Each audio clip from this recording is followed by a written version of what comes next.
Hi, everybody. Welcome to session 3.9. And in this class session, we're going to be talking about debt for nonprofit organizations. Now, debt isn't a source of revenue, but it is a source of capital, meaning it's money that you can use for stuff, even if it is money that you do have to pay back. In this class session, we'll talk about how leverage works, and then this idea of leverage that's used in businesses and how it would apply if we're using the same principle in nonprofits. We'll talk about 4 different debt vehicles, like ways that you borrow money potentially as a nonprofit, 4 common ones. And then we'll go over some best practices for managing your debt. So some debt basics before we get into those topics. Why would a nonprofit borrow money? In fact, there's a common attitude among donors that nonprofits shouldn't be borrowing money at all. And the reason is because if you borrow money, then you have to pay interest to a bank. And I don't know, there's just this idea that nonprofits shouldn't be paying interest to banks. But let's talk about why nonprofits do, and in some cases should, borrow money. One is for cash flow smoothing. It might be the case that you have a big fundraiser coming in 2 months, but you need money now. And so, having big fundraisers a couple times a year, it may make it hard to plan for future expenses.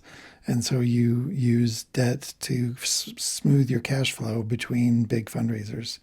You do it in a way that's still sustainable, that still allows you to pay off your debts, but allows you to have more consistent cash flow during a period of time.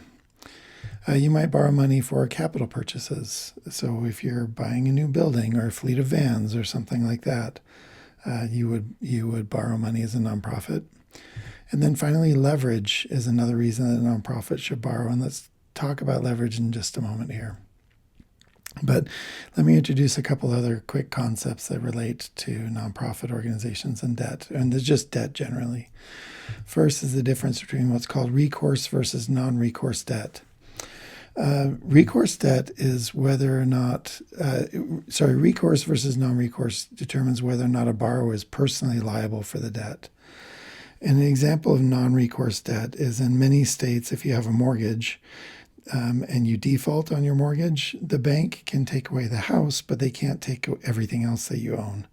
This kind of debt is called non-recourse debt. And what it means is the borrower is limited to only the collateral, but not anything beyond the collateral. So let's say you bought a house for $1 million. It went down in value because of economic conditions. You default on your mortgage, the bank takes the house away in foreclosure, but there's still, this extra money that was owed on the house from the time you bought it, even if you include the value of the house. That in many states, this is called non-recourse debt, which means the bank will take the house away, but they can't then go after your bank account or other things like that. So some forms of debt are non-recourse. A lease is an obligation to pay over time in a way that's very similar to debt. So let's say you lease a building for 10 years for your office space. Leases have the same economic effect as debt in the sense that that 10-year promise is legally binding for the full 10 years. So if after 5 years you decide you want to move out of the office building, you still owe 5 years of payments. And you either need to find a way to buy out of your lease or to get somebody else to take over your lease, but you still owe this obligation, so it functions very much like debt. And then finally, an interesting and important idea is this idea of debt relief income. If your debt is ever forgiven by the creditor, it now counts as income to you. And this matters to individuals, obviously, when it comes to like doing income taxes and whatnot, but it also matters to nonprofits if they have any debt related to unrelated business income activities.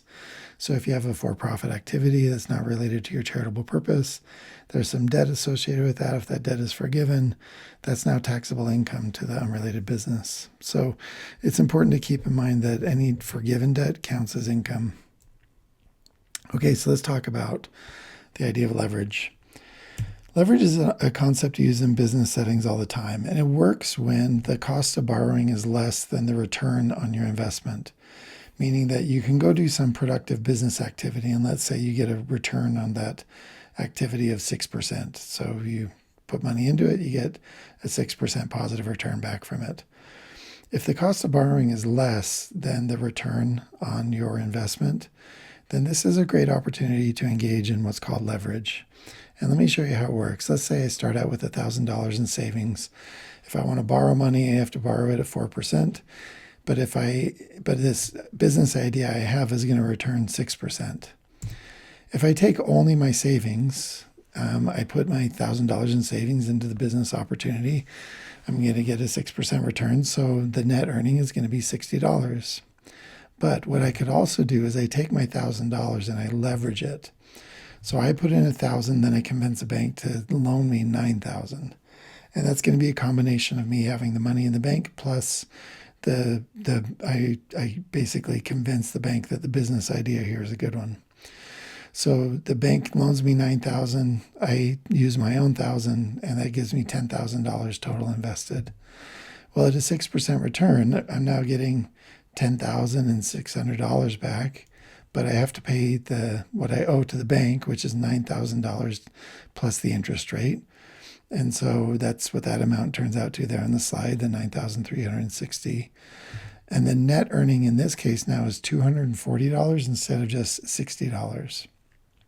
And you see the idea here is that I used borrowing as a way to put more money into the business opportunity, this works because the interest, the cost of borrowing is less than the financial return on my business opportunity.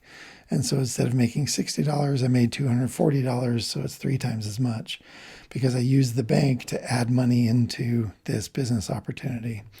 And even paying interest, it was still worthwhile because the cost of interest was lower than the financial return on my investment. So this is how it works in business or any other kind of like financial setting where there's a higher financial return than the cost of borrowing. But what would it look like if a nonprofit did this, where the return is not a financial return, but it's an impact? So we were thinking about like the positive impact that a nonprofit could have on the world.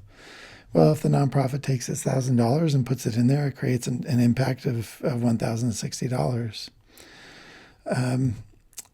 But if it used leverage in a way that's analogous to what we talked about before, it takes its $1,000 in savings and borrows $9,000 on top of it, so it puts $10,000 into its impact opportunity. It's now going to produce $10,600 worth of impact. It has to now pay the loan back plus interest, the $9,360, but there's still a higher amount of impact that resulted from this. The owed amount, though, has to come from somewhere like a donor, where a donor says, like, yeah, I'll give you the money to repay this loan. What this does, though, now this sounds kind of like silly. Why doesn't the donor just give you the $9,000 up front? Why borrow it?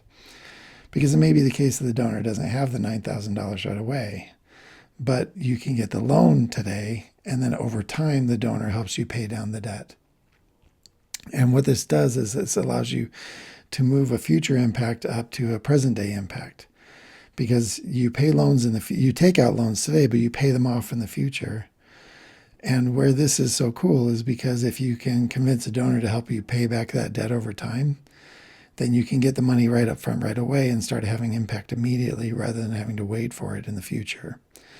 And so there are some circumstances where the smart thing to do for a nonprofit is to borrow money so it can start having impact today. I'll give you an example of this. I have a former student whose husband is a CFO for hire, so he works as a chief financial officer on what's called a fractional basis for other organizations. And they went into a fundraiser where the nonprofit was bragging about how they had spent 20 years saving money to build a building. And my student's husband said, "We're leaving, we're not giving them any money." And it was because they absolutely should have borrowed and just gotten a mortgage to build the building, a construction loan, rather than waiting 20 years, because that was 20 years of lost impact. So you get the idea here. The idea is if you can borrow today and then have a reliable repayment source over time, even as a nonprofit trying to have impact, the principle of leverage says you should borrow today. This is Rosenberg's rule, right? This is saying that money spent today has a higher impact than money spent later, and that's true of money that you borrow as well. And so if the borrowing cost is lower than the impact return, borrowing money today is smart as long as the nonprofit has a way to repay the loan in the future. A donation that repays a high impact loan, by the way, so if you're the donor helping repay this loan that had an impact, is a risk-free way of guaranteeing impact. And donors should like this, but we're going to talk about in class why they don't. Okay, let's talk just a little bit about some ways that nonprofits can borrow money. One is secured debt, and this is where you have collateral that you promise to the bank if you don't repay the loan. And so a building and a mortgage is an example of collateral. A car loan is an example of collateral. But secured debt can cover not just current but also future collateral. So you can say, we promise to the bank all of our accounts receivable now and in the future. We promise to the bank all of our inventory now and in the future. So you can use all kinds of things as collateral for secured debt. When you do a secured loan like this, you have to file what's called a security agreement with the state, but the lender usually is in charge of doing that. And you're going to use secured debt for capital purchases, for example, equipment purchases, buildings or renovations or those sorts of things, where there's capital attached to the loan that can be security for the loan if you don't repay. Another type of loan that nonprofits sometimes get is called a bridge loan. This is a short-term loan guaranteed to overcome a temporary cash flow shortfall. These usually have very short repayment periods and high rates of interest. And banks will usually only give bridge loans if there's a clear repayment source in the future. So this is a good way to do some cash flow smoothing. The debt is a little more expensive, but probably you're only going to get a bridge loan if you have like a big fundraiser coming in 2 months and you've done it every year, and every year it makes this much money. And so that's how bridge loans work. So they usually are only used in sort of more urgent situations, and they are more expensive. You're probably not going to get a bridge loan if you don't have a good repayment source that the bank can take confidence in that's coming soon. A private activity bond is an interesting form of debt because it's not actually money that the nonprofit borrows, but it's a municipality that borrows it. So this is where a municipality, like a city, borrows money through a bond. So it sells a bond, and then it repays that bond over time. But rather than keeping the money that came in from the bond sale, it uses that money to give it to a 501c3 entity, and then the contract with the 501c3 or the charity is to carry out some purpose that benefits everybody living in the city. So this would be like you want a healthcare system like Intermountain to build a clinic in your town. And IHC doesn't want to build the clinic, invest in it. So you issue a bond and say, we'll build the clinic, or we'll get the money for building the clinic. We'll give you the money. You just have to promise to build the clinic and operate in our community. And so this is called a private activity bond. It can only work with 501c3 organizations in partnership with the municipality. And interesting things like other bonds, the interest from these bonds is tax-free. The last one I want to talk about is a line of credit. A line of credit is basically like a credit card for a business, but there are a few important differences between them. Like with a credit card, you only pay interest on whatever you've actually borrowed. So you might have like a $100,000 line of credit, but if you only borrow $20,000 of it, then you're only going to pay interest on the $20,000. You obviously repay this over time, but what's different about a credit card versus a line of credit is with a credit card, you can sort of pay off the debt forever, right? You can, as long as you're making your minimum payments, you could carry the debt for years and years. Lines of credit are different because usually a bank that issues a line of credit will require the line of credit to be fully paid off a year after the original issuance of the line of credit. So you have a year to use it and pay it off. If you pay off your line of credit on time, usually the bank will reissue it. So they'll give you a line of credit for another year. But they require you to essentially pay the full balance within that period. And so this is called a retirement phase, where the line of credit has to be paid off and closed, and then once you've done that, you can renew it. If you don't pay off your line of credit during the retirement phase, sometimes banks, they might try to collect the debt through legal action, or they might convert the debt to something else in a way that's usually going to be higher interest. Okay, and then let's talk about managing debt effectively. To avoid over borrowing, it's good to pay attention to what's called your quick ratio. And a quick ratio is calculated the following way. And you guys will see the quick ratio is calculated in GuideStar. And the quick ratio is a measure of what sort of quick assets you have to be able to pay off the debt that you have. So cash is a quick form of an asset. Quick meaning you can use it right away. A short-term investment, because this is an investment you could sell right away if you needed to. And then accounts receivable are any promises that other people have made to pay you money. Cash, short-term investments, and accounts receivable, when added together and then divided by your total liabilities or your total debt, is your quick ratio. And a healthy ratio is greater than 1, which means you have more cash, short-term investments, and accounts receivable than you have total debt. That means that whatever debt you have the resources to pay it off quickly if needed. A quick ratio of less than 1 means you might be borrowing too much. You're probably overextending yourself.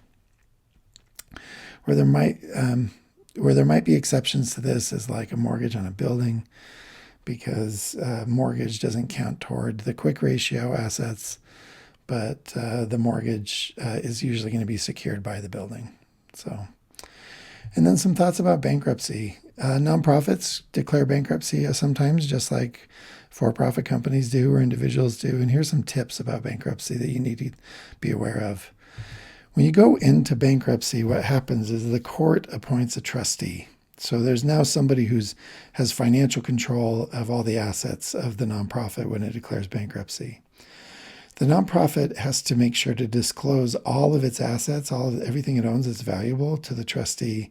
Sometimes the nonprofit manager will be tempted to withhold certain assets from the trustee and hide them, because the trustee might sell them to help pay off the debts.